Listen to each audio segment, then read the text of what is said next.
गोर लागै छी अहाँ सबके।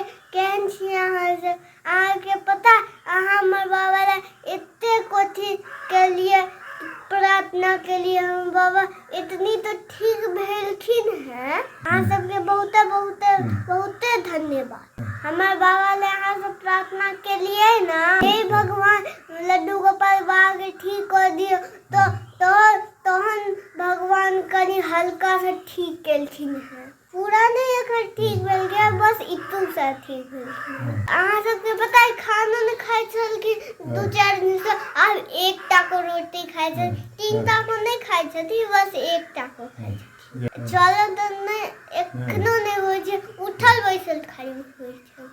सबटा हमर पप्पा जी कोरा में उठा के करबै छथि, से बुझलिए अहाँ सब। हमर बाबा के बड़ दिक्कत भ गेलै, देखियो एते चैन बेचैन छथि, बड़ बेचैन रहै छथि हमर बाबा। की कहूँ अहाँ सबके बहुते थैंक यू। हमर बाबा उठ गेलखिन, बैसलखिन है तो चलबो करथिन। बाबा जी अहाँ ठीक भेलियै? यो अहाँ के कृपा से तो सब एकदम हम अहीं के कृपा अछि हमरा।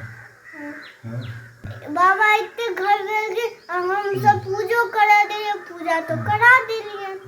बाबा जी कहलखिन हो पोता ओती हमरा पूजा करवा दे हो।